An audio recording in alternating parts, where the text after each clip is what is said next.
Let's react to some YouTube videos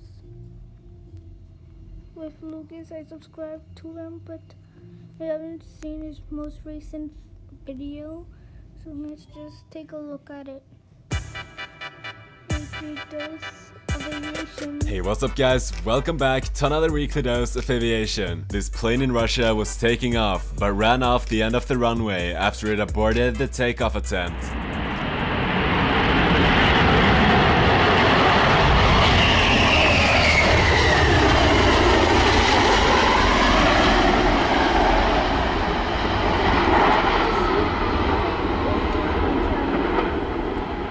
Wait, what the?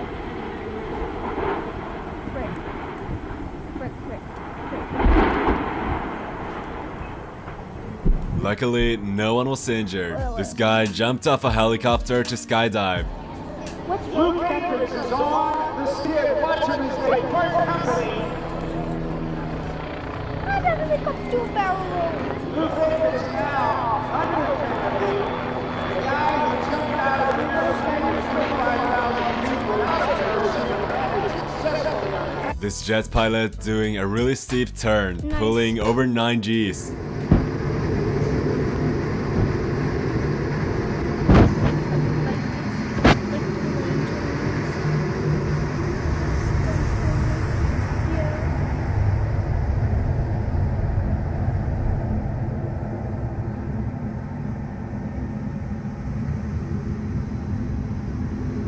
Never ever try that anything like that explain. This plane flying really close to a helicopter.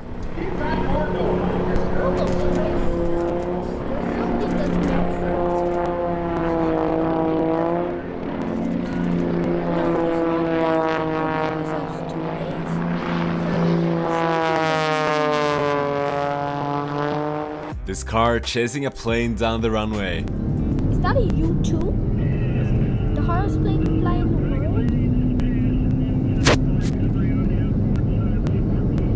That's a U2. Ice air show? Bro.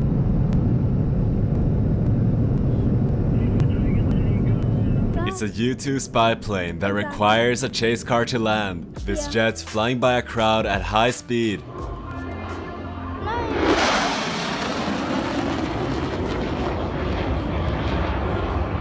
This plane was made in the 80s, but still has a very futuristic design. Wait, that was a plane in the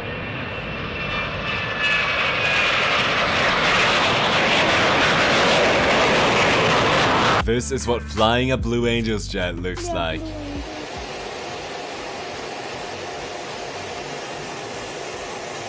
Are you from Miami? Why should you in this country? This F-35 landing vertically. I don't know how that this happened, but okay.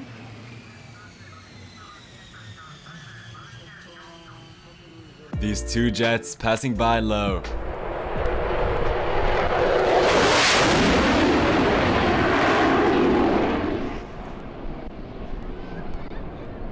Kids never try that in infinite flight.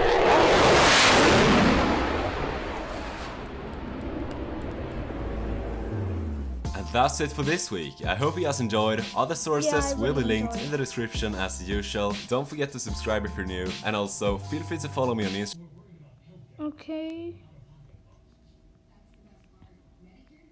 I like that most of these of videos are from Lucas. Let's watch this. Yeah, I watched this and I haven't, and I forgot to subscribe. Wait, did I watch this already? Probably. Probably I didn't watch it all the time.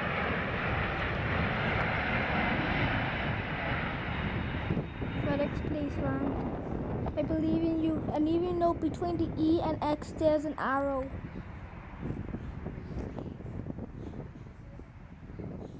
Cause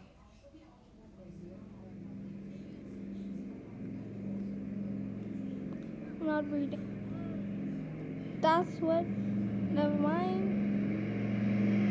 Wait, how low is that? How low is that? If I was Sultan, I'll be dead.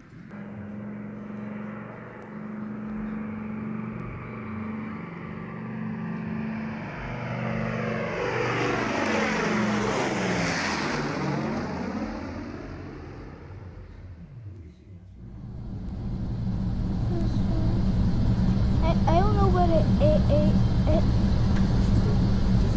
Oh my god, it's 400. down there. Never mind. 300. 300. 200. 200. 150. 100. 100. 70. 50. 40. 30. 20. 10. 5.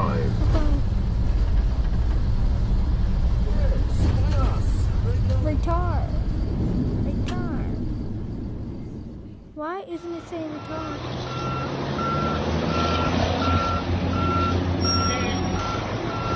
Wait, what is that? What is that?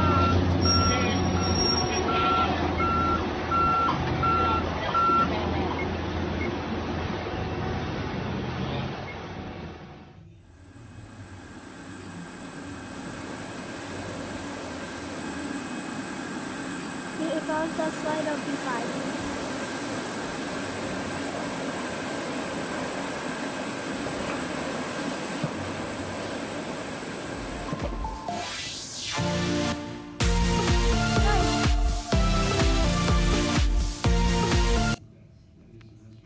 Wait, are these? Never mind.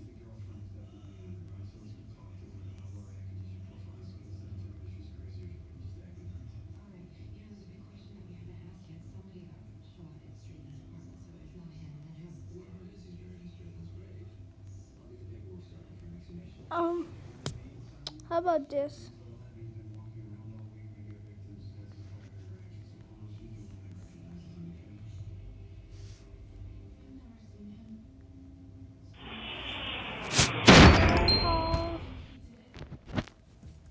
Powered flight began over 100 years ago, and technology and aircraft design have of course changed a considerable amount since. Let's take a look at the key moments and events in the development of the airplane. While there were unpowered forms of flight, such as gliders in the 1800s, let's begin our video in 1903, when the first successful powered flight took place. Wilbur and Orville Wright flew the first powered airplane on December 17, 1903, near Kitty Hawk in North Carolina. This was recorded as the first sustained and controlled heavier-than-air powered flight. For this first attempt, the aircraft flew 37 meters and stayed airborne for just 12 seconds. Wait, what the? By 1905, their third aircraft, the Wright Flyer 3, was capable of longer, controlled flight, the longest test taking place in 1905, lasting 39 minutes and covering over 38 kilometers. This was made possible with larger fuel tanks and engine coolant. After these successful flights, the brothers disassembled the aircraft to prevent competitors from copying it. It was not until 1908, when the brothers had secured contracts in America and France, that it flew again, this time with a passenger. Other aviators were working on similar designs around the same time. Perhaps the most significant was from the French inventor Louis Blériot. What is that? The Blériot 8 airplane, flying in 1908, first introduced the... I'm only watching this videos because I thought planes were made in the 1800s. concept of a single stick to control both roll and pitch, with a foot-operated pedal for the rudder. The same concept, of course, has remained with aircraft right up to today. The outbreak of World War I in 1914 led to many companies and governments expediting aircraft design for military purposes. The propeller... Since I know about World War I could tell. course has remained with aircraft right up to today.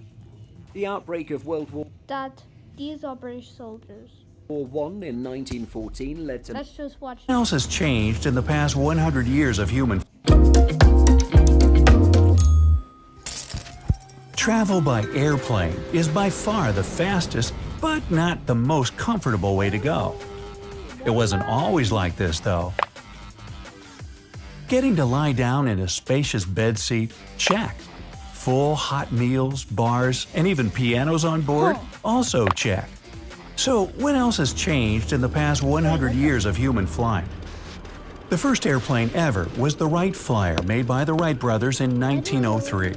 It made just a few short flights, but those changed history forever. Years passed, and more diverse airplanes appeared. But the first commercial airplane in history was the Model 14 Benoist airboat. It took passengers from St. Petersburg to Tampa in Florida, making the journey a dozen times shorter than by train or steamboat. It was a rather small biplane and no more than a toy compared to today's huge airliners. But back in 1914, it was a great commercial success. But the true golden era of commercial flights began in the 1950s. Let's take a look at one of the most typical airliners of the time, the Douglas DC-6. It was a piston-powered aircraft with 4 propellers that allowed the cruising speed of about 300 miles per hour. With the size of it, 100 feet long and almost 10 feet wide, it's a bit surprising that it only accommodated 48 passengers. For comparison, modern Airbus A320 is just 20 feet longer and 2 feet wider, but easily fits 150 passengers on board, like sardines. Hey, the difference is all inside. Like all of its contemporaries, the Douglas DC-6 was pretty much luxurious. The seats were big and comfortable, with plenty of legroom. They also had seat backs that could go all the way down, so you could take a hearty nap if you wanted to. Economy class didn't emerge until mid-1950s, but even then, the meals on board would beat today's chicken or fish 100 times over. There was a real menu, and you could order whatever you wanted, be it a ribeye steak or smoked salmon, served on real plates. Speaking of Real plates. I hate scratching and scraping on plates, so if that continued, I'll only be interested in helicopters. That's all. of which flight attendants were more of serving staff than anything else. Similar to modern personnel, but called stewardesses back then. They had a strict dress code, but their main task was not to ensure safety, but to entertain and serve the passengers. Bro. No wonder, what the flying was still relatively new back then, and it wasn't cheap.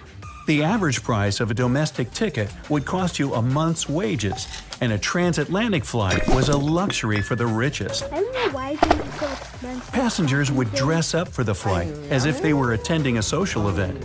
And in a sense, they were. Socializing was, in fact, the only entertainment on board. Apart from reading books or newspapers, and unlimited food and drinks were included in the price. Sounds much better than sitting in a cramped space and not having enough room to stretch your legs. I'm a child, so I don't know. But today's airplanes have much more to offer in terms of entertainment. 21. Personal screens with lots of movies, TV shows, and even games. I don't know about games, but Magazines to read, and of course, onboard shopping. I don't know about Some those airlines have things. special entertainment apps you can download on your phone or tablet and connect to using in-flight Wi-Fi. Now, Is flying there itself Wi-Fi? in the 1950s was not the most but pleasant of everywhere. things either. 'Cause it doesn't. Like I mentioned earlier, airplanes had piston-powered engines, just like cars, so their speed and altitude were limited. The same Douglas DC-6 could only reach the maximum speed of 360 miles I thought it could go fast. I am so confused. per hour, and its ceiling was 20,000 feet. Modern jet airplanes usually fly at about 480 miles per hour, climbing as high as 39,000 feet above the ground. Low altitudes of the old airplanes meant stronger and more frequent turbulence. If it were today, you'd probably get scared, especially if the airplane dropped a few hundred feet. But you'd come to no harm at all with your seatbelt on. Back in the day, though, fastening your seatbelt wasn't mandatory even at takeoff, not to mention during the flight. So when an airplane hit a patch of turbulence, its passengers would more often than not be caught off guard. The shaking was so powerful at times that people would be thrown around the cabin like rag dolls, which led to injuries. The engines were also awfully loud. The propellers and engines roared together to create enough lift and push the aircraft forward. What Ever all the plane needs is engines and a master switch and an APU. That's all the plane needs. It doesn't need roaring. ridden in a car at its top speed with an open window? The sound its engine makes can be ear-splitting, and that's exactly what happened with aircraft piston engines. The noise was as loud as a car's and then some.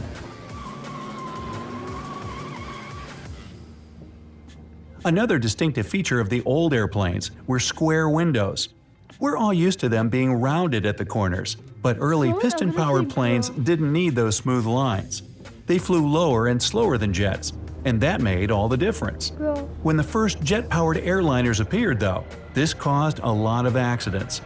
Square windows are okay at relatively slow speed and low altitude, but when both these values grow significantly, they simply break. The difference in pressures inside the cabin and outside is high, and it hit the windows, the least protected part of the plane, hard. I thought that was strong. They were, of course, properly reinforced, but the engineers missed one crucial detail. The corners turned out to be the weakest parts of the windows. The pressure built upon them, and the fuselage around cracked, sometimes breaking the window and depressurizing the whole plane as a result.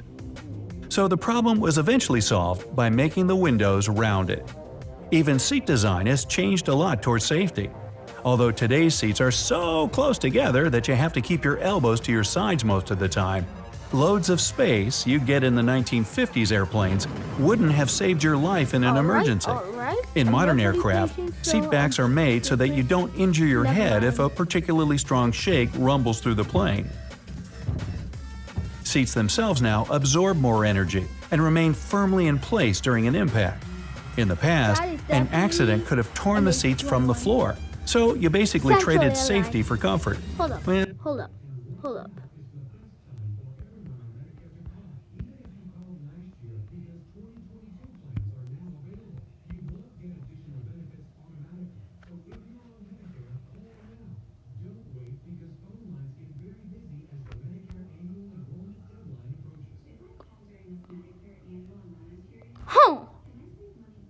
But it doesn't exist on a DC-4. Well, I'd stick to safety, thank you very much. I wouldn't. Speaking of that, you know takeoff and landing are the most dangerous parts of the flight, right? Yeah. Modern jetliners can tackle almost any distance in one go. So if there's a direct flight to your destination, you'd only have one takeoff and one landing. In older planes, long-haul flights often required them to make stops on the way for refueling and maintenance. Take Qantas, for instance. In 1947, the Australian airline introduced a route from Sydney to London. Today, it takes about 22 hours and one refueling stop, or there's even a non-stop 17-hour flight from Perth. Back then, the flight was much more leisurely. 4 days with 6 stops, 2 of them overnight. Would you rather fly in comfort for several days or get wherever you're going faster with few amenities? Let me know down in the comments. Anyway, airplanes weren't the only means of air travel, though. Don't forget about airships. Those were slow, huge, and often dangerous. The first airship appeared as early as 1852, was propelled by a steam engine, and traveled at a speed of, 5 miles per hour. And the real age of airships came in the early 20th century, when the German Zeppelin company made their rigid passenger-carrying dirigibles. Compared to the most prominent airship of the time, even Airbus A380, the super jumbo jet that dwarfs other airplanes in size, is like a fly to an elephant. It's 240 feet long and 24 feet wide, with 2 decks 79 feet in height. Seems big, but the Hindenburg, the 1936 airship of the Zeppelin company, is absolutely enormous next to it. Its length was 804 feet, with a width of 135 feet.